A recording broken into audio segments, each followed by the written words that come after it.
Okay, hello guys. So, ayan. Doon sa recent video ko yung sa login itong payroll natin. May dinagdag lang ako ito. Kopyahin niyo na lang. Ito. For para tawag nito, maano natin. Ito maximize yung window, no? So, kopyahin niyo lang, post niyo lang yung video, then kopyahin niyo. Tapos punta kayo dito sa login. I-call natin siya after nitong initialize natin. Ito siya. Control, set, maximize. Set mo ng true, ibig sabihin maximize siya. Pag false, hindi siya maximize. So, ganito siya, no? So, ito naka-true. So, pag nirun ko yan, medyo malalagpas na siya sa monitor, no? Dito sa recording screen natin. Kasi maximize eh. Okay, taga dyan. So, pag naka-true yun, so, pag run ng form, naka-maximize siya. Okay, dagdag lang natin dito sa ating, ang bubuuin natin is yung, nandiyan sa title na, syempre. Yan yung bubuuin natin. Nagkaroon ng problema, ayaw mag-connect. So, mabilisan lang ito. Okay, so ito yung splash screen natin. Yan. So, nakita nyo, so hindi lang siya kita, no, dahil, pero naka-maximize yan. So, try nyo na lang, i-test ninyo para makita nyo yung niya. So, ngayon, gawin natin false to para hindi siya maximize. So, yan yung papalitan natin. Okay? So, ngayon, tuloy na tayo. Ayan natin yun. So, tuloy tayo. Gawa tayo ngayon ng ating bagong code module. So, dito sa code module natin, ito yung ating main form. Ito yung parang parang ganito. Ito pinaka-form na to. Ganyan. Parang ganyan yung gagawin natin. So, siguro lagay yung gamitan is MDI. MDI lang. Sino ba nakakalam ng MDI? No? Sa VB6 meron yan. So, gawin natin MDI. Tapos, under dito na MDI natin, syempre, copy na natin sa login. Ito. Yan lang natin yan. Tapos, i-close natin itong iba. Hindi natin kailangan. Sa MDI. Okay. Tapos, syempre, create tayo ng form. MDI as form. Kaya natin, baka hindi pwede. Okay, so hindi pwede na MDI. So, FRM MDI. Sabi na natin MDI. So, palitan na natin lahat ng FRM login. Yan. So, dito, alisin natin. Okay? I think, lagyan natin dashboard kasi dashboard yung una nating ilalabas eh. Dashboard, yan. Tapos, dito, wala tayo ito. Alisin natin to. Yan. So, ngayon, create tayo ng designer natin. So, ito. Okay. So, ito yung magiging main form natin. Magdagdag tayo ng variance. Ang gagamitin natin is 800 by 600. So, 800 by 600. Oops. Yan. Tapos, delete natin to 600 by 600. Yan, remove natin. So, ngayon, meron na tayong 800 by 600. Adjust lang din natin to. 800. Oops, sobra. Ayan. 800 by 600. So, ngayon, ang gagawin natin, maglalagay lang tayo ng top bar and sidebar. So, ang gagamitin natin, syempre, yung pane. Oops. Diyan. Hindi natin yung pane. So, i-design lang natin ng mabilisan to. Tapos, punta tayo sa ibang siguro ito gawin natin sidebar. Yeah. So, medyo adjust na natin. So, ito yung sidebar natin. Tapos, gawin natin. Teka, taas ko. Pakita natin. Gawin natin to. Tapos, ito din. Tapos, yung color. Medyo dark. Makikita nyo, hindi siya nagdi-display dito sa ating Ito lang kayo ng files. Tapos, refresh nyo lang. Oh, ba't wala? F2. Press natin F2. Ay, mali ata ako na border color yun. Sorry. So, hindi yun. Ito pala kailangan natin. So, dark, no? Salo may team. Yan. Okay na yan. Tapos, lagay tayo ng top bar. Dito sa top bar natin. Yan. Tapos yung top bar natin medyo i-light natin to. Light, konti lang. Konting-konti lang.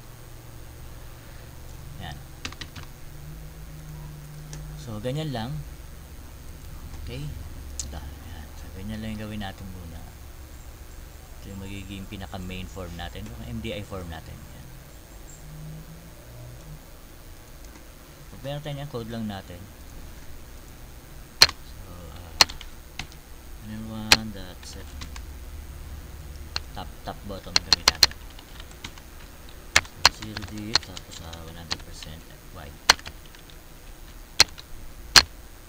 Tapos yung panel 2 natin, so set left right, panel 1.right, oops, right, tapos 100% X. Okay, so ayan, sakto na yan. Okay na lang sa atin yan.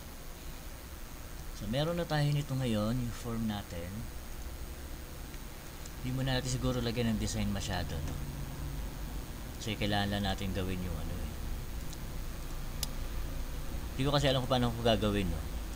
Kung gagawa pa ba tayo ng GUI or direct na tayo sa computation no, tawag nito mga wages and ano tawag nito, mga deductions. So dito MDI form. Save natin yan. Punta tayo dito. So itong login, palitan natin doon MDI form. Yan. So pag dito yung sa login natin, ito login successful, diba? Meron tayo. Gagamitin natin dito yung ano 2 natin MSG. Ito gamitin natin .msg async 2 ito. Copy natin to. Okay. Yan. So ito, libraries to. Oops. Libraries. Dot. Yan. Yan natin yan dito. Tapos dito, syempre, login successful. So, login successfully. Tapos ang title natin login. Tapos okay lang to kasi ito ay positive. So okay. Tapos yung cancel, oops, diba? Okay. Tapos yung cancel wala, saka yung negative wala. Tapos pag positive, babato natin ngayon dun sa tawag nito, babato natin dun sa MDI.show. Tapos close natin tong login rm login.close. Oops, yan. Tapos meron pa tayong babaguhin dito, no? Oops. Dito makikita nyo saan yun? If true, diba yan? Ito yung natin. Meron akong nakita dito na medyo mali natin. Ulisin natin to kasi ang kukunin lang natin is yung return lang eh, yung true or false. So dito gawin natin ganito, false. Kapag false, may message siya. Else, pag true, dito tayo babato. Go to dashboard tayo. Okay, so try natin palabas na natin yung MDI form natin. Pag lumabas na yon, design, lagyan na natin siguro ng button. Siguro wag muna natin masyadong pagandahin. Lagyan lang natin ng button. Tapos gawin natin ng GUI yung mga sa deductions. So pag kinilik natin, yun, may ladagdag tayo ito kasi invalid user credentials. Dapat yung pag blank, may iba tayong ilalabas dyan. Anyway, ngayon yan muna. So password, login. So login successful. Pag okay natin, dapat lalabas yung MDI form natin. So yun. Okay, so meron tayong MDI form. Kaya nawala yung aking nagawa yan. So meron tayong MDI form. Ito na, labas na yung form natin. Ang gagawin natin yung yung meron din siyang drop down dito sa may taas. Dito. Lalagyan natin dyan pag click mo, may drop down dito na lalabas. Tapos dito yung sa mga menu niya sa gilid, sidebar. Anyway, pag meron na tayo nun, i-design na natin, no? Siguro unahin natin gawin employee muna siguro, no? Kasi pagka wala tayong employee, hindi rin natin matetest yung app natin. So una natin gagawin siguro doon employee. So buo na tong ating MDI form, magdadagdag lang tayo ng button. Lagyan lang tayo dito. Marami tayong pwedeng gamitin, pwede tayong gumamit ng custom list view, pero dito sa natin, sa test natin, gamit lang tayo ng label. Basic lang, hindi natin masyadong pagandahin. Kayo na lang bahala magpaganda kung gusto ninyo, pero sa ngayon gamitin natin is label lang. So dito lagyan natin employee, palitan natin yung niya, pwede natin font awesome, tapos lagyan natin ng users, groups, ayan, ayan, marami. So lagyan natin dyan 1, 2, 3, 4, 5, tapos employees. Tingnan natin dito.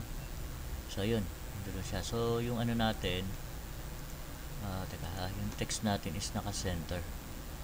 So pupunta lang natin siya sa left, center left. Tapos yung ating text white natin. So yun, employees. Pasan lang natin para medyo dikit. Yan, employees. So meron na tayong employees. Tapos ang gawin natin, ito tayo MDI form yan. Ito ang gawin natin, call natin to yung click. Yan, so kailangan natin yung click. Tapos magkulang natin doon, kulang tayo dito ng tawag dito scroll view. So maglagay tayo ng scroll pane. Scroll pane. Dito sa scroll pane natin i-display yung natin, tawag dito layout natin. Ayan, makikita natin, no? Ay, teka, palitan natin to, mali pala yung gawa natin. Dapat unan yon dashboard, tapos bago employees, no?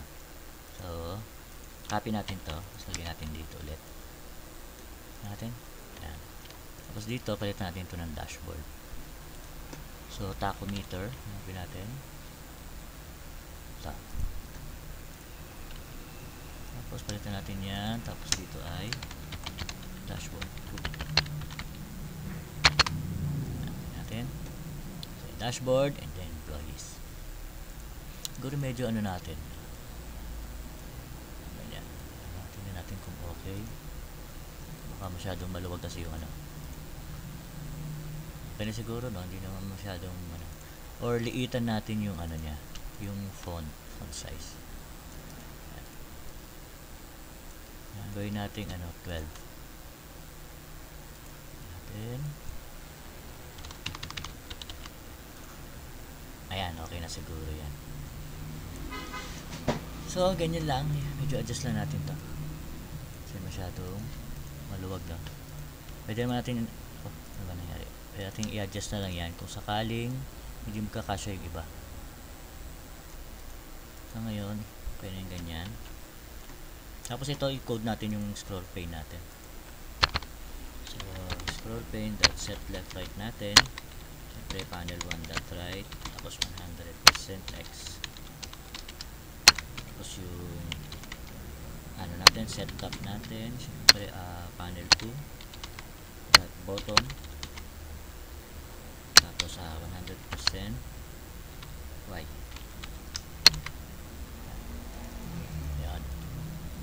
Okay, so medyo usog natin to ng konti.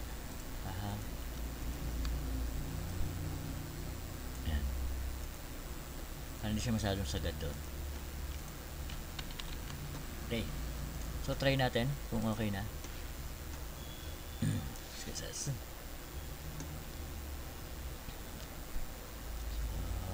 Yeah. Tagal pa pala, naglalagin pa pala tayo.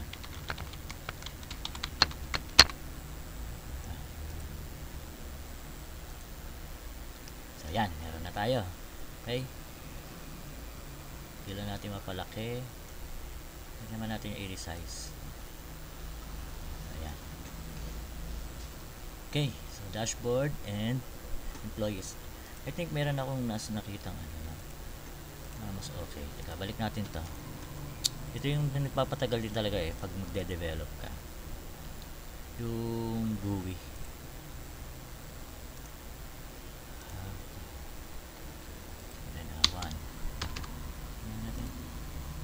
Ayun, space na lang. Lagyan lang natin yung space. Ito. Yan, okay na. So ngayon, dahil ito yung pinaka-main natin, yung MDI natin, so meron tayong ito level 1. I-declare na rin natin yung level 2. Level 1, level 2. Okay. So ngayon, ito, kung makikita nyo ating saan yun? Itong ating scroll pane, so i-declare din natin yan doon. So scroll pane. Yan. Pag pinilik natin, dapat lalabas yung dashboard natin. Okay. So mag-design tayo dashboard. Dashboard and employees yung nandoon natin. So ito, save natin to sa dashboard. Color natin ng, para lang makita ninyo. Yan, red. Tapos create tayo ng new. Save natin to. Ito naman yung employees. Employee list. Employee list. Yan. Tapos blue naman ito siguro. Okay na yan. Testing lang. No? Ngayon, ganito yung mangyayari. Ganito yung gagawin natin. So, pagka show ng ating MDI, i-ano natin, i-load natin yung load layout, i-load natin yung ating tawag nito, yung ating dashboard, kasi yun yung unang-una dashboard. Tapos syempre yung width nya equals to scroll pane.inner. So kung ano yung inner node nya, that, so since width yan, so ref width, tapos ganun din, scroll pane dot inner node dot ref height. Yan. Okay, so ngayon ganun din gagawin natin dito.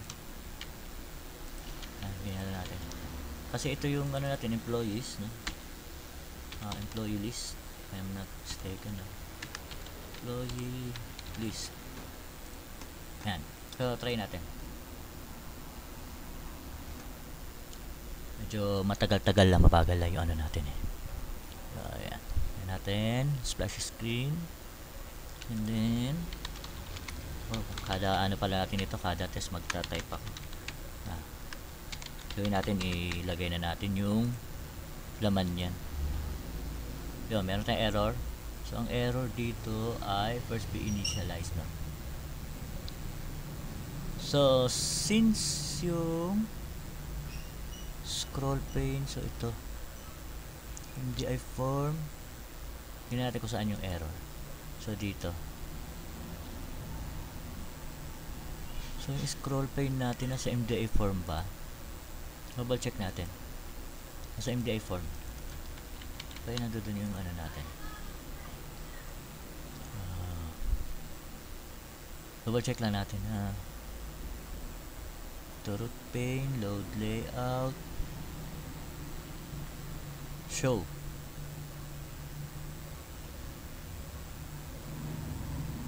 Hindi, wala dapat show. Hindi, tama show kasi tama yan, tama. Show natin yung yung MDI form. Kaya punta muna tayo sa login. Dito. Lagay natin dito v4x .text plus admin. Tayo type ng type.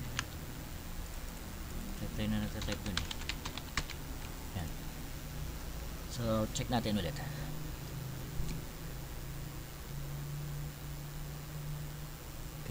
Okay. So login tayo, okay. Yun.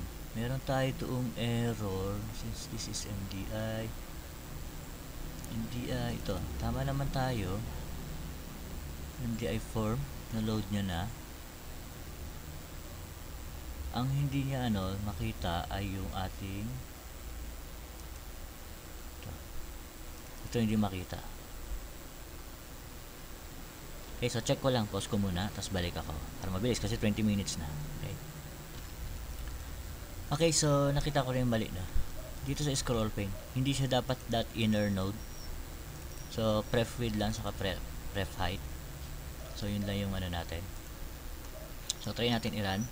Nilis ko yung inner node doon, alisin nyo na lang din sa niya. So yun lang yung mali natin. So pag login, kung makikita nyo ito, nakalagay is ito yung pula, yung dashboard natin. So pag click natin to, blue. Nagkasabik yung niya. Ibig sabihin, pag kinilik natin to, ito yung employees, gawa tayo dito ng list of employees. Kumbaga maglalagay tayo dito ng list view. Lagay tayo ng custom list view dito para ma-display natin yung employees. Tapos dito naman, pag kinilik natin yung dashboard, dito naman yung dashboard na gagawin natin. So gano'n lang kasimple magpalit-palit ng design dyan. Pero mas maganda kung gawin natin ganito. Plane clear. Meron ba dito remove?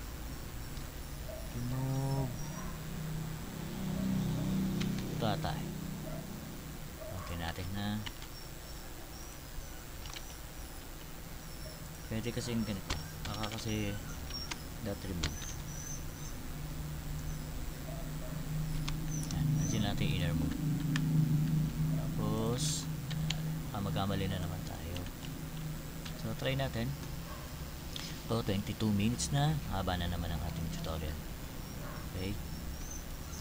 So, ito lang. Design lang natin to. Tapos create na natin yung employee. Yun muna unahin natin. Then next natin yung ayun. Okay na. Ang problema nito pag ni-resize, makikita nyo.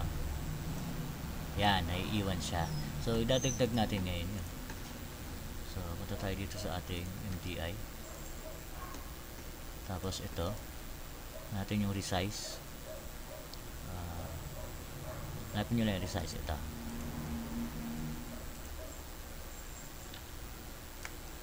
so scroll, as inner node pref width and height, no? Width. Tapos ganun din dito. Oops. Tapos height. Tapos run natin. Check natin ngayon kung okay na. So naku, niyak yung aso, may tuta. Ingay naman yung aso na to. Pasensya na kayo, may maingay na tuta. So yan. So, pag i-resize natin siya, i-resize na rin yan. Yan. Okay. So ganun din yan dito sa employees. Ganun din. I-resize na rin siya. Okay. So ngayon, meron na tayo, no? So buuhin natin yung employees muna. Saka natin buuin yung dashboard. Wala pa tayong may di-display sa dashboard kasi wala pa tayong mga laman. So employees, yan ang gagawin natin. So susunod na video, no, yun ang gagawin natin. So itong video na to hanggang dito na lang muna. So magkita-kita tayo sa susunod na video para buuin natin yung employees. So employee list muna, then another form for employee add, edit, and delete. Okay. So ngayon, salamat sa panonood. Hanggang dito lang ulit muna. Kita-kita ulit tayo sa susunod na video.